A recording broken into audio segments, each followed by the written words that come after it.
1 millimeter into your eyeball is not a good thing.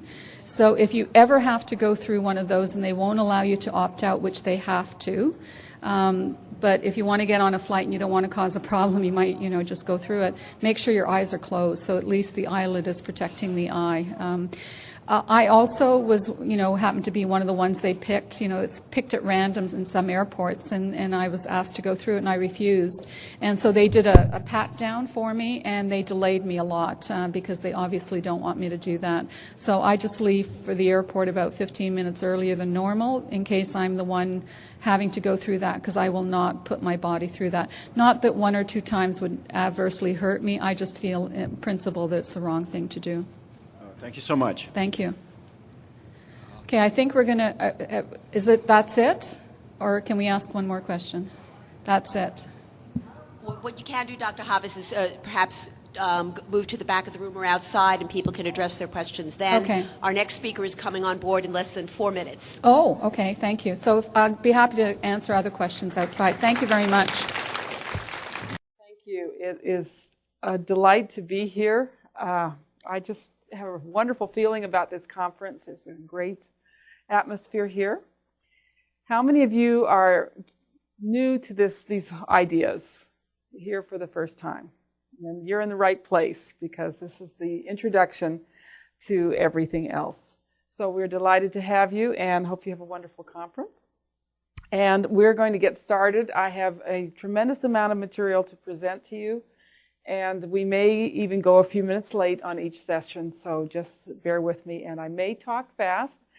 Please hold your questions to the end, and I will stay as late as you like in the afternoon to answer questions. Or if you catch me during the breaks, I'm always happy to answer questions.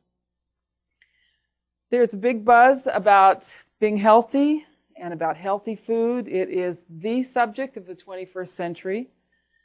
But there's a big question. What actually is a healthy diet? You always hear people talking about eating healthily, but just what do they mean when they say a healthy diet? Because what our government says is healthy and what we say is healthy are very different. So what is a healthy diet? Is it the Atkins type diet based on lots of meat? Is it a vegetarian vegan diet, which is very popular today? A lot of claims, amazing claims made about vegetarianism. Or is it one of these other types of dietary schemes, and I do call them schemes, where you have a different diet depending on your blood type or your metabolism, or you have to meticulously count your carbs or your fats, or food combining. I call these schemes, they were all thought up by men who never had to feed a hungry family day after day. And I don't care what your blood type is or your metabolic type. When you sit down to my dinner, you're going to eat what I put in front of you. So, of course, the opposite, or the other part of that equation, is that what you put in front of them needs to taste good, needs to be delicious. So even Lisa Simpson, who's a very smart little girl, is very confused about what constitutes a healthy diet. We also have the official U.S. government diet, which is, popularized with this food pyramid based on 7 to 11 servings of carbohydrate foods every day. And it has led to an epidemic of obesity. This same diet is promoted by another part of USDA as a way of fattening cattle. So they know that this diet is good for making humans or animals fat. And make no mistake, there's no science behind this. These guidelines are not based on science or based on the way any traditional culture eats. But it was put together and designed to promote the products of commodity agriculture. So to answer the question, what is a healthy diet, we need to go back in time to the work of Dr. Weston Price, for whom our foundation is named. He is the author of this wonderful book, Nutrition and Physical Degeneration, which chronicles his 10 years of studies of isolated traditional cultures. Dr. Price was a dentist. He was one of the foremost dentists of his day. He was head of research for the National Dental Association. He wrote dental textbooks. He wrote a textbook for the Navy. He wrote 1,000 pages on the dangers of root canals. He was a prolific writer and researcher, widely published in peer-reviewed journals. He was a man who asked probing questions. And the question he kept asking himself was, why are my patients so sick? Why am I seeing rampant decay and infection in people's mouths? And even more importantly, why am I seeing people with dental deformities? That was the word he used for crooked teeth, crowded and crooked teeth. Why do I see people who don't have enough room in their jaws for all their teeth, who suffer from overbites and underbites and so forth? And he noted that people who had dental problems invariably suffered from other health problems. So he reasoned that if he could answer the question, what kind of diet promotes good dental health, that same diet would promote good overall health. Now, this was a time back in the early 1930s, late 1920s, when the world was opening up. We had new modes of transportation. We had a new invention called the camera. And there were explorers and anthropologists going to remote corners of the world and studying these isolated peoples. And one of the first observations they made, something that struck them when they entered these communities, was what beautiful teeth people had. Beautiful, broad, straight teeth. The painter George Catlin in the 1800s, who painted Native Americans, described their teeth as broad and straight and white as piano keys. And Dr. Price was hearing the same thing. And you can imagine that this interested him very much, because this is not what he was seeing in his practice. So Dr. Price decided to go on to do a study, which turned out to last 10 years and take him to many different parts of the globe. And he wanted to answer two questions in this study. First of all, was it true? Were there really people living in isolation without the help of dentists or doctors and all the marvels of modern technology who had perfect dental health, no cavities, no dental deformities, and by inference, good overall health? And if he could answer this first question with a yes, the second question was, what were these people eating? What kind of diet did these healthy people have? He wasn't interested in the diets of unhealthy people. He knew what unhealthy people were eating. He wanted to know what the diets of healthy people looked like. And that was the genius of Dr. Price. He asked the right questions, and then he very persistently and carefully sought the answer to these questions. Now, the first place that Dr. Price went was Switzerland. He was only able to study 2 European cultures because isolated Europeans were fast disappearing. Switzerland had embarked on a huge campaign of road building to connect all the villages and towns in Switzerland. But there were still a few villages that had no roads connecting them. They were at the very far end of the Loenschel Valley, which was surrounded by very steep mountain ranges.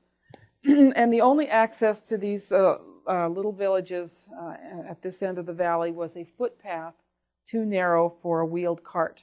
So he could be assured that all of the foods that they ate in this village were foods grown and processed in the village, with one exception, and that was salt. They had no salt there, and they had to carry salt in. When he came to a village or a tribe, he always found an interpreter, and he sat down with the elders. He asked their permission, and when he got their permission, he then lined up every individual in the village, young and old, no exceptions, and looked in every mouth and meticulously counted cavities. He left us a fantastic record of dental decay or lack thereof among traditional peoples. He took notes about the shape of the jaw, whether or not they had dental deformities. And that part of his research was extremely precise and scientific. He then took more general notes about the overall health of these people. He described the foods that they ate, and then he took samples of the foods back to his laboratory in Cleveland and analyzed them for nutrient, vitamins, and minerals. So that's how Dr. Price worked. So you can, let's see, got a new clicker here. So here he is in the village, and the first thing he does is look at the children. He lines all the children up and looks in their mouths, and you can imagine the amazement of the dentist from Cleveland opening all these mouths, and he had to look in 3 mouths before he found even one tooth that was decayed. You can bring me a glass, okay? Thank you.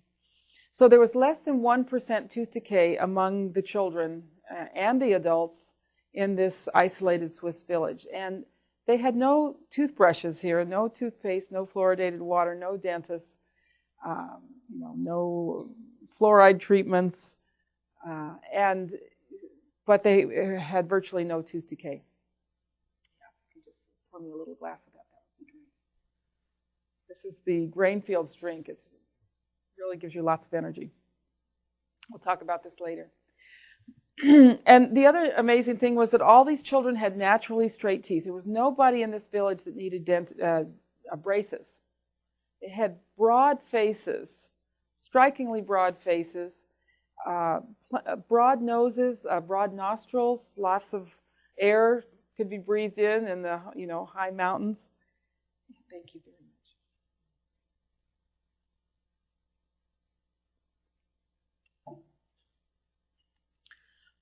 This wonderful photograph, which was released just a few years ago by the Price Pottinger Nutrition Foundation, it's a little bit hard to see, but the children's faces are very round, and they have a lot of space, especially in the middle third of the face, what you would call high cheekbones, which is, of course, a sign of attractiveness.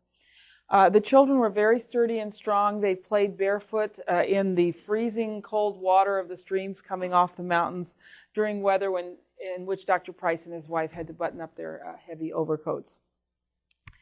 In talking to the health officials of Switzerland, they told him that they had never known of a single case of tuberculosis in this village.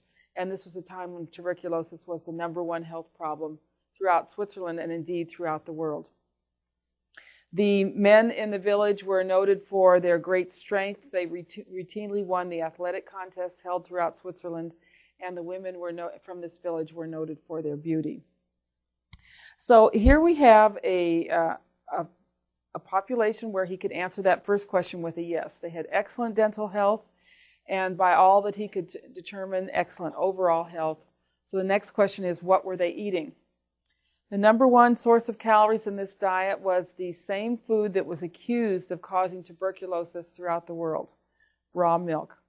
They kept cattle and goats who grazed on the lush green pastures beneath the melting glaciers, and they consumed the raw milk. They made raw cheese, had raw butter, and raw cream. Cream was considered very important for the athletes during their athletic contests. They didn't do carb loading. They drank bowls of pure cream, so very high-fat diet.